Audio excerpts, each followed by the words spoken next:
Hey guys, I'm Greg. Welcome to Greg's Beer Review. Let's go check and see what's in the fridge today.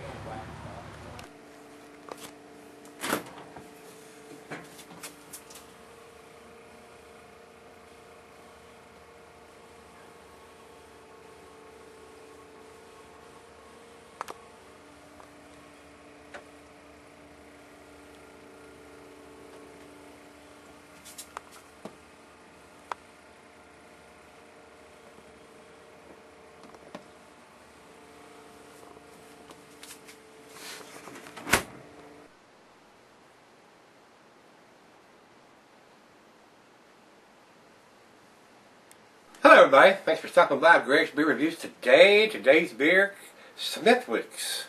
East Smithwicks and Son Limited. This is an Irish ale. This is from the brewers of Guinness, guys. Brewed by Guinness and Company, Dublin, Ireland. I think this actually does come from Ireland. It says it's 4.5% ABV here, guys. And it's got some kind of code here on the bottom of the label, but it doesn't look like a regular date. So you can probably go to the website and figure out when the beer was made. So it's got something on there, but it's not a regular date code, guys, that I recognize. Irish red ale, year-round serving from these guys. The food pairing, the meat is pork and poultry. The glass are pint, Beckerstein, and mug, side ale. I got the pint glass, and it's not recommended for extended cellaring, being a 4.5% ABV beer. And from one note, what my notes has here, this is Ireland's #1 ale. So there must be a lot of, I guess there's a lot that drink heavy Irish whiskey, and there are the ones that drink the light sessionable ales like this one. So 4.5% is fairly lightweight beer. Probably got a little more taste and a little more smell than a macro lager. We'll see. It is a definitely amberish red ale, average carbonation. Didn't pour a monster big head. Looks pretty good in the glass. Very clear. I see the light right through it. Let's get a nose on it.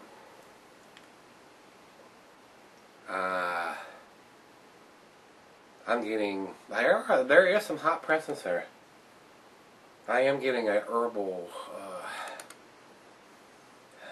similar to like a size hops or something like that, a spicy herbal smell.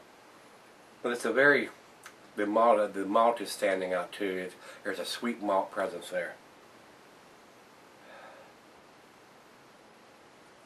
It's got a spicy smell to me though. It's got the hops they use. It smells like size hops to me. Oh well, let's see what it tastes like, guys. Cheers. Cheers to the Irish beer.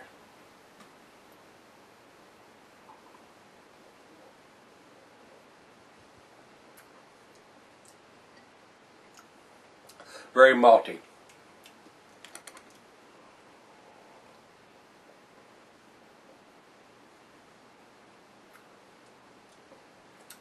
Very light, sweet, malty, just a hint of some nuttiness there.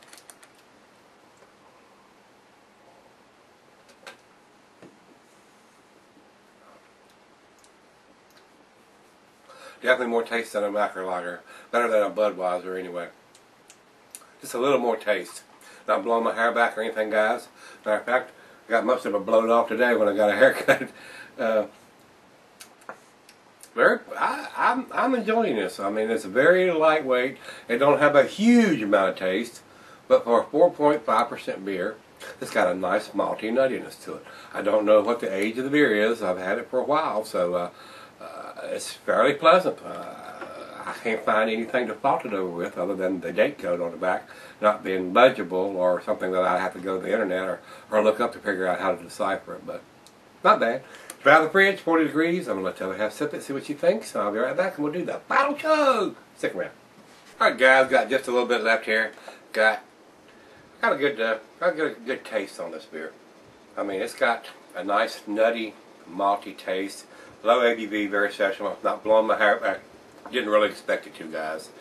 The 4.5% beers just don't do a lot for this guy, but it's got a lot more taste than what the Budweisers or Miller and Coors have got. So it ain't got no rice or corn and that crap in there, as far as I know. I mean, Guinness is owned by the big company, so they probably changed the recipe on this too. Wouldn't bet. I wouldn't doubt it. I really wouldn't. They like to to increase profits and not worry about what the taste is. So, you guys over in Dublin, give me some feedback on this. So does it taste the same as it did before InBev bought it out, or is it the same? Or I've not had this beer before, so I don't know if it tastes the same as it did back in the day or not. Final chug, guys.